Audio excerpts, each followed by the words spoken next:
Welcome back to English Global Podcast Channel, where we dive into the intricacies of English language and grammar. I'm your host, Linda, and today we have a fascinating guest with us, George, a linguist and educator. Welcome, George. Thanks for having me, Linda. I'm excited to be here. Today, we're going to explore the world of interrogative words, those essential words that help us ask questions. Let's start with the most commonly used one, where. George, can you tell us about its function? Okay. Where is used to inquire about a place or location. For example, if someone asks, "Where is the library?" they are seeking information about the library's physical location. It directs our attention to spatial relationships. And it can also be used in more abstract ways, right? Like in, where do you see yourself in 5 years? Exactly. In that case, it's still about location, but in a metaphorical sense, asking about future aspirations. It's fascinating how a simple word can serve multiple purposes. Well, moving on to our next word, when. What's the role of when in questions? Okay, Linda, when is all about time. It helps us pinpoint a moment or period. For instance, if someone asks, "When does the concert start?" they want to know the specific time. It's crucial for scheduling and planning. Right. It can also relate to events, like, when did you graduate? Which not only asks for a time, but also for a significant life event. Precisely. And when can also lead to deeper discussions about timing in life, such as, when is the right time to make a big decision? Now let's delve into the word why. This one seems to probe deeper into reasoning, doesn't it? Yes. Why is used to ask for reasons or explanations. For example, why did you choose this career? Invites the speaker to share their motivations. It's a great tool for understanding the why behind actions. It's interesting how why can lead to philosophical discussions too. Like, why are we here? It can open up a whole new realm of inquiry. Absolutely. Why encourages critical thinking and reflection, making it one of the most powerful interrogative words we have. Oh yes. Let's talk about how these words interact in questions. For instance, we can combine them. Where were you when it happened? This shows how interconnected these interrogative words can be. Oh, great example. Combining interrogatives adds layers to our questions, providing context and depth. Each word complements the others and enhances our inquiry. Oh yes. Do you think there are any common mistakes people make with these words? Definitely. A frequent mistake is confusing where and when. For example, someone might ask, "Where's the meeting tomorrow?" when they should be using when. Precision matters in communication. That's a good point. Clarity can really change the meaning of a question. Another common mistake is using why when a more straightforward question would suffice. For instance, asking, "Why is the sky blue?" It is valid, but sometimes a simpler "what makes the sky blue?" can be more appropriate depending on the context. That's so true. It's all about the context and the depth of information we're trying to gather. Exactly, and considering our audience is crucial. Tailoring our questions based on who we're speaking to can enhance communication. So, what can our listeners take away regarding interrogative words? Okay, Linda, I'd say the key takeaway is to use these words thoughtfully. Understanding their functions can help us ask better questions, leading to richer conversations and clearer communication. Okay, let's discuss 3 basic question words now. What, which, and who.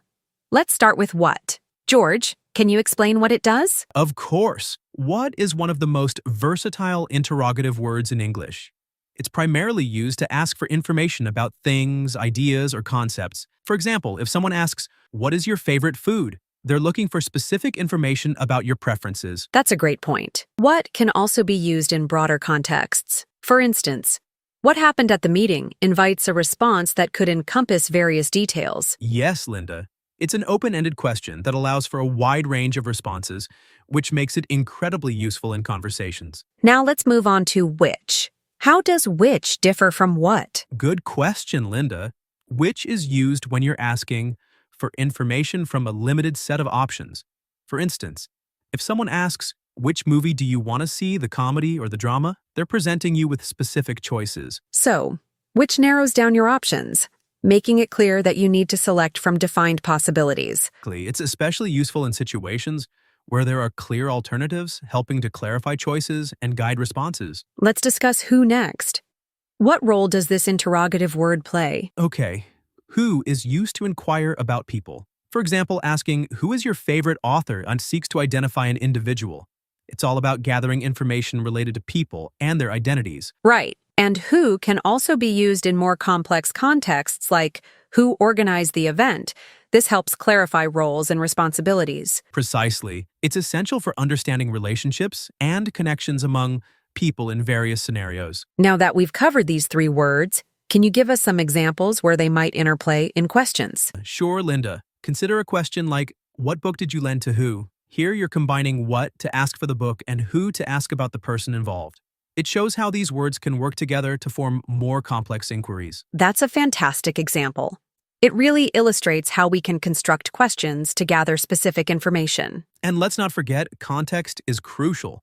The way we frame our questions can lead to richer, more meaningful conversations. Are there any common mistakes people make with these interrogative words? Definitely. One common mistake is using what when which would be more appropriate. For example, saying, what dress do you prefer?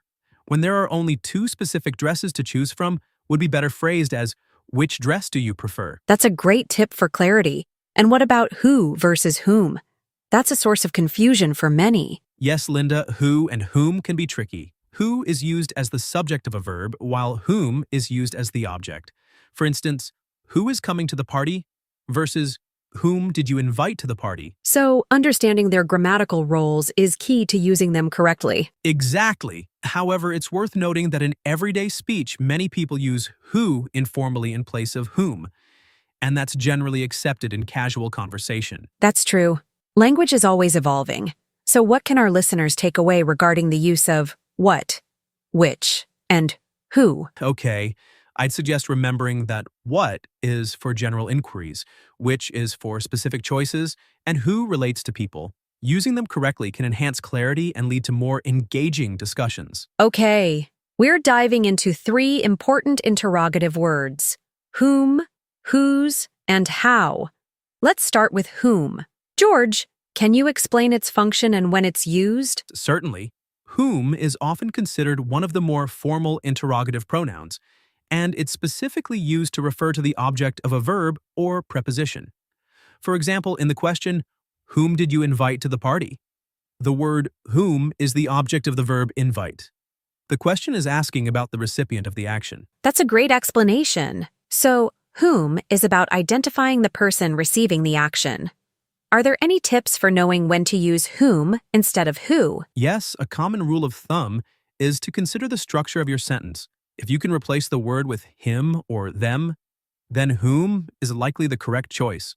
For instance, in the question, whom should I call, you could rephrase it to, should I call him? Which confirms that whom is appropriate here. That makes sense. So would you say whom is becoming less common in everyday conversation? While whom is technically correct in formal contexts, many native speakers often use who in casual conversation. For example, you might hear someone say, who did you go with? Instead of whom did you go with? It's important to recognize that language evolves, and what's considered standard can change over time. That's a great point. Now let's move on to whose. What can you tell us about this interrogative word? Whose is used to ask about ownership or possession.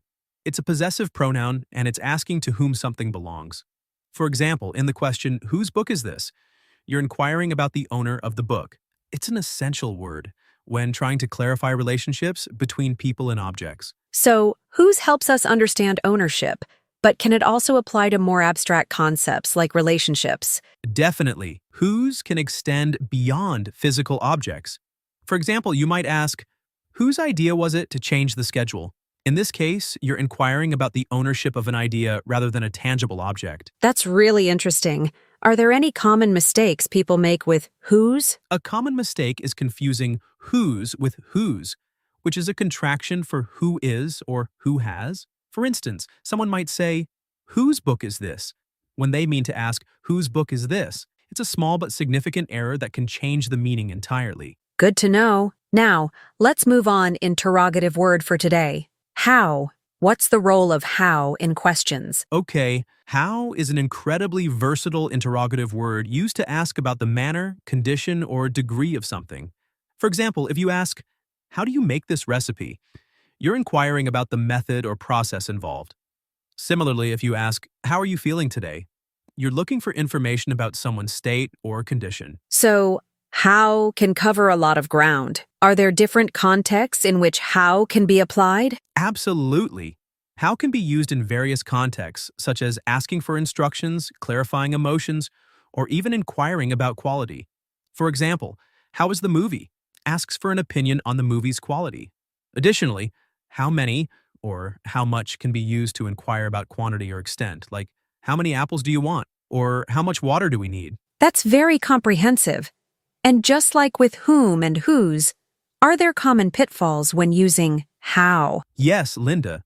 One common mistake is to misinterpret the scope of the question. For instance, someone might say, how you do that? Instead of how do you do that? The latter is grammatically correct by including the auxiliary verb do. It's fascinating how such small changes can impact clarity. So, what can our listeners take away regarding whom, whose, and how? I'd suggest remembering that whom is for the object of a verb or preposition, whose is about possession or ownership, and how covers the manner, condition, or degree of something.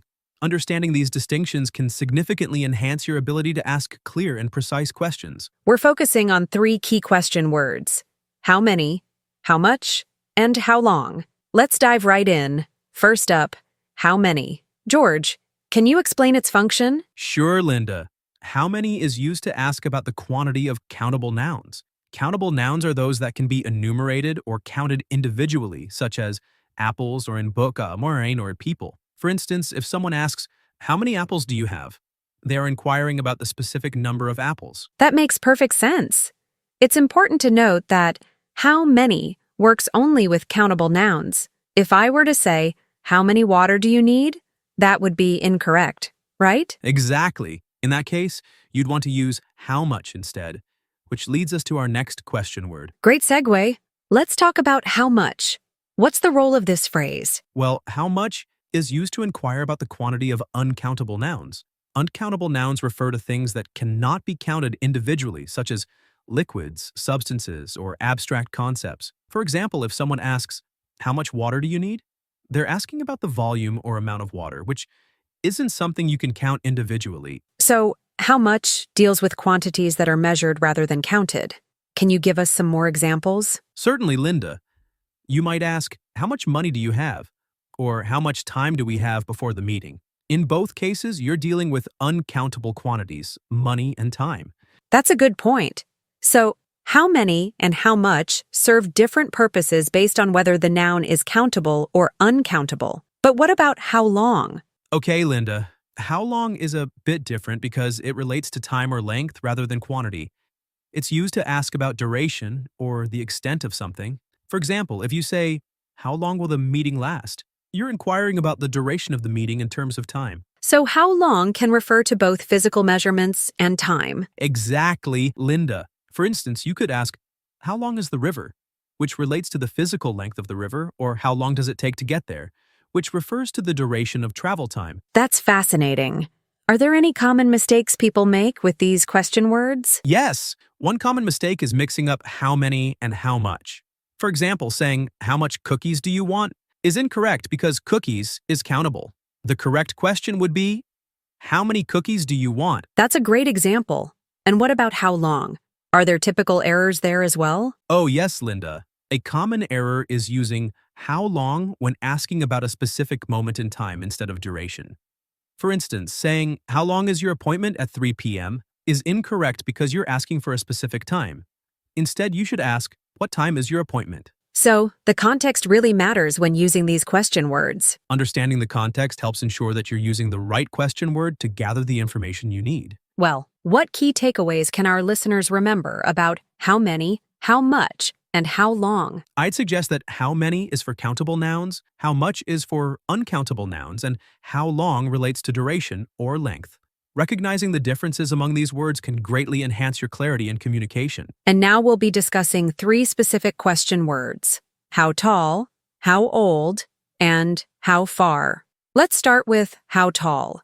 George, can you explain its function? Sure. How tall is used to inquire about height, typically in relation to people, animals, or objects. For example, if someone asks, how tall is the Eiffel Tower?